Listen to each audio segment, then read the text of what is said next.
Well, Reza Aslan was a Christian but converted back to the faith of his forefathers. It's Islam. He has now written a book about Jesus. The book has become controversial as it calls into question some of the core tenets of Christianity.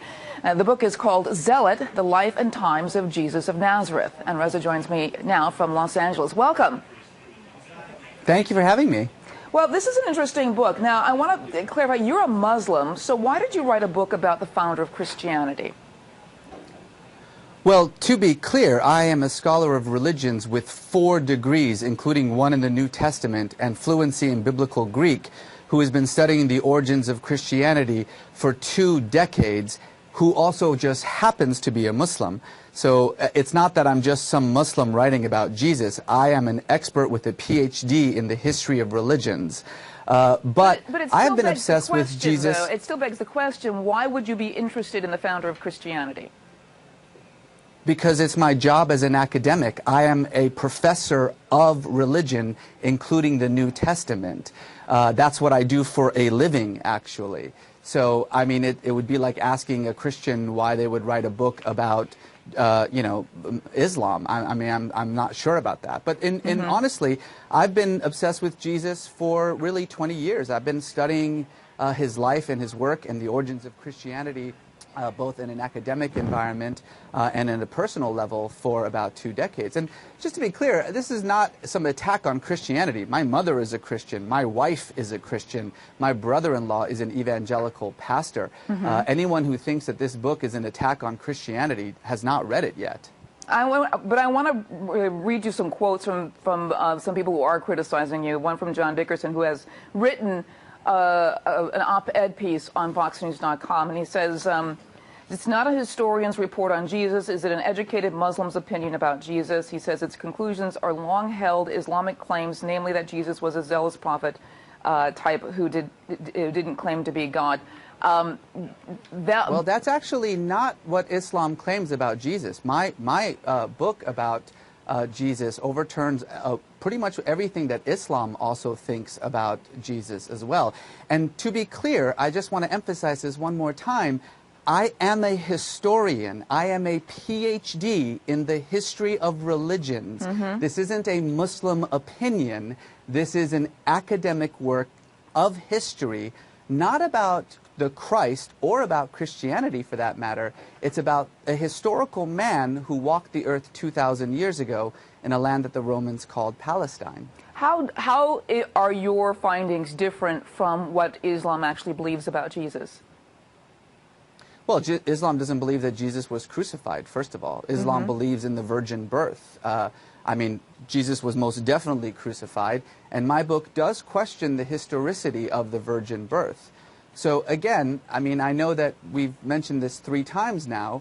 I'm not sure what my faith happens to do with my 20 years of academic study of the New Testament. I'm just trying to bring out what some others are claiming at this point, and I want you to answer to those claims, which is... Well, it's pretty clear that there are those who actually do not like the book, who are, unhappy with its general arguments. That's perfectly fine. I'm more than willing to talk about the arguments of the book itself, but I do think it's perhaps a little bit strange that rather than debating the arguments of the book, we are debating the right of the scholar to actually write it. Well, let me give you some other quotes from Dr. William Lane Craig, who is a Christian philosopher and theologian. He's written a lot of books and done a lot of debates about science and religion. He said Reza Aslan merely repeats bygone claims about the historical Jesus that have since been abandoned and refuted. What do you say to that? Well, I would disagree. I have 100 pages of notes and about 1,000 books that I use in my discussions. And of course, in any scholarly discussion of Jesus, as with any scholarly discussion of any ancient figure, there are going to be widespread differences. But my 100 pages of endnotes cites every scholar who disagrees with me and every scholar who agrees with me. And I would suggest that anyone who wants to actually comment on the argument of the book read not just the book, but the endnotes, and to figure out where my scholarly argument about Jesus comes from. And I'm sure you're going to find people who disagree with me. Right, exactly. What are your... we're not talking about just people who disagree with you. Many scholars disagree with you as well. But I want to get to the heart of... what are your conclusions about Jesus? Well, my conclusions about Jesus start by placing him in the world in which he lived. So I start with one fundamental truth that everyone agrees on with Jesus, and that was that he was crucified. You have to understand that crucifixion in first century Palestine was a punishment that Rome reserved exclusively for crimes against the state, like sedition or rebellion, treason, or insurrection. The thieves who were crucified alongside Jesus were not thieves. The Greek word lestis means bandit. And bandit was the most common term in Jesus' time for an insurrectionist. What I say is that if you know nothing else about Jesus except that he was crucified, you know enough to understand what a troublemaker this guy must have been. The movement that he started was such a threat to the political stability of the empire that they actually had him arrested, tortured, and killed for it. So I start with that fundamental fact, and then I take the claims of the Gospels, as every single biblical scholar for 200 years has done, and look at them in light of the history of this world that we know. And what's interesting about Jesus' world is that we know a lot about it, thanks to the Romans, who were very good at documentation. And the picture that arises from this is of a real political revolutionary who took on the religious and political powers of his time on behalf of the poor and the meek, the dispossessed, the marginalized, who sacrificed himself in his cause for those who couldn't stand up for himself, and whose death ultimately launched the greatest religion in the world. Yeah, I want you to ask, actually there's another chat coming, and I want to get this on before we end this interview.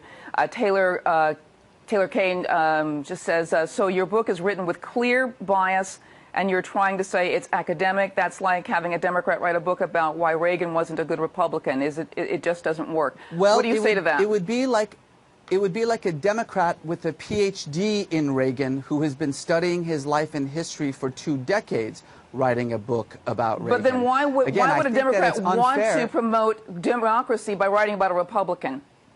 I see that the point is that... Ma'am, may I just finish my sentence for a moment, please? I think that the fundamental problem here is that you're assuming that I have some sort of faith-based bias in this work that I write. I write about Judaism, I write about Hinduism, I write about Christianity, I write about Islam. My job as a scholar of religions with a PhD in the subject is to write about religions. And one of the religions that I have written about is the religion that was launched by Jesus. You're not just writing about a religion from a point of view of an observer. I mean, the thing about it is that you're promoting yourself as a scholar, and I've interviewed scholars who have written books on the resurrection, on the real Jesus, and who are looking at the same information that you're saying. To say that your information is somehow different from theirs is really not being honest here. I don't think Ma'am, my information is not different from theirs at all. I'm afraid that it sounds like you haven't actually read my book or seen what I've said about the resurrection or about Jesus or about his claims. I think you might be surprised in what I say.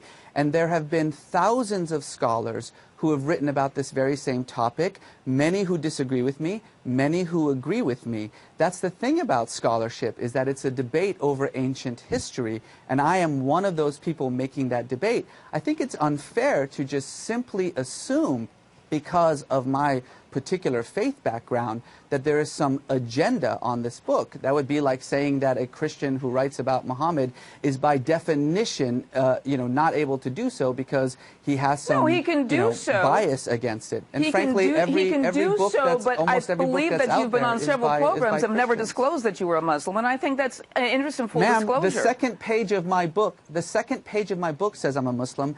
Every single interview I have ever done on TV or on print says I'm a Muslim. You may not be familiar with me, but I'm actually quite a prominent Muslim thinker in the United States. I've written a number of books about Islam.